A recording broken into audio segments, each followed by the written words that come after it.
Ден 13. Запътил съм се към стадиона. Това е един от последните летни дни. 17 септември 2024. Като вместо да избера това да си поспя, избирам да тичам. Това е личен избор. Всеки си избира какво да прави, къде ще живее живота и какво да прави като се събуди или въобще да не става в леглото. Реших, че е безмислено да се крия в сравнително топлия фитнес и да се срещна с суровите условия лице в лице. Така и така остават 2 дена предизвикателството. Нека се възползваме на макс от обстоятелствата. Затова съм си вземал и тая хубава шапка да ми пази главата от студа. Без каквото и да е било, нека да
сега се отправям към кухнята. Ето е портфилната закуска. Яйца с бекон и сирене. Но вземе очия. Както и кисело мляко с протеин. Няма нещо по-добро от бърканите яйца рано сутрин.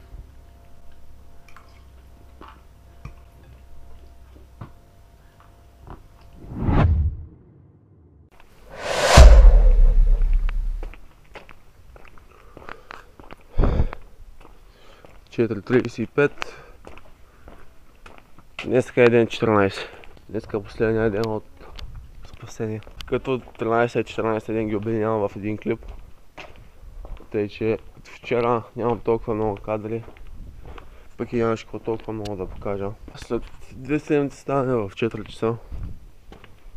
След толкова много направени обиколки, изминати километри, разбирам, че всичкото това нещо беше от значение. Мислех, че няма да го издържа това нещо по никакъв начин. Силно се съмнявах в себе си, но моите съмнения не бяха причина да спирам, тъй като в крайна сметка не става така, както смятах. Човек винаги се съмнява в това, което предстои.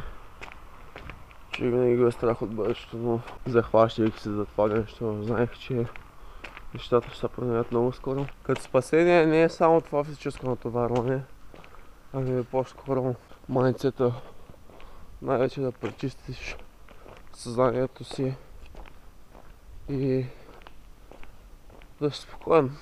Именно заради това, може би, започнах цялото това нещо. Исках да си изцеля душата. И причината преди това нещо беше, както и обещах, че ще ви кажа в последното клипче, е, че цяло лято се справих с един хардбрейк, който малко или много ме преследваше. Дори сега ме преследва, защото овъртинквам някои неща, премислям ги отново, въпреки че няма смисъл. в цялото това нещо. Именно ангажирайки си цялото време и внимание в направата на тези клипове и действайки по този режим, разбирам как след време това вече няма да бъде от такова голямо значение, защото го забравям лека по лека, ден по ден. След толкова много време разбрах къде са ми грешките в цялото това нещо. Разбирам, че не съм перфектен, разбирам, че не съм идеален и най-важното от което е, че именно за тези неща не бива да ти пука. Това ме преследвало толкова много време, толкова много съм го мислил и ви казвам, че за първи път имах такава мотивация да направя каквото и да е било. За първи път се мотивирах отново да хвана камерата и да си кажа, че все още мога да ги правя тези неща. Все още съм способен. Защото, както бях споменал във втория или в третия клип на цялата тая поредица, че именно този порочен кръг на овъртинкването ме сипваше толкова брутално, че дори не можех да напиша една страница на белия лист. И ставах ли по-продуктивен? Да. Почнах да чета по-усилено. Почнах да пиша по-усилено. И равносметката ми е такава, че тия трудности, доколкото мога да се рече трудност, или каквото ще да става там, по пътя пречка или изпитание, или те мотивира да продължиш напред. Това определя като човек. И най-важното, което е миналото, каквото и да е било, не казва нищо за тебе, ако по някакъв начин не се опиташ да бъдеш по-добър от вчерашния ден. Това, което става, куче. Винаги съм се уповавал на тия думи, където ги пиша навсякъде в официалните си профили. Не перфектен, а по-добър със всеки изминал ден. Това не е мое. Сам да подчертая. Мисля, че бях го чел от една книга за Брус Ли, като го разбирам последния начин. Перфектен значи да си поставиш някакъв таван. Няма значение в това отношение. Като удряйки един път този таван, това значи, че вече няма накъде да прогресираш, докато ако си по-добър със всеки изминал ден, това означава, че прогресът ти ще продължи без да има някакви граници. Това е пътя на усъвършенстването. Сега поне успях до някаква степен да съставя такива добри намеци, макар и за 2 седмици. И продължавайки в същия дух, ще има резултати. Преоткрих хобито си, преоткрих себе си, изведох си полуките. Децик съм готов за утре. Сега се отправям към стадиона, където ще проведа последната битка с себе си в рамките на този чалендж, разбира се. Като да стажа в 4 часа не е чак толкова трудно, само ти трябва хубава аларма и достатъчно воля. След стадиона правя едни ръце. След ръцете трябва да се постривам. И после имам една работа, която трябва да свърша. И това куче ме преследва, между другото. Кичи ще сме. Едва не мога да го видите, обаче. Долу не ми направи нещо. Къде да финал. Ако не, знаете, че съм станал храна за кумчо вълчо.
леглата.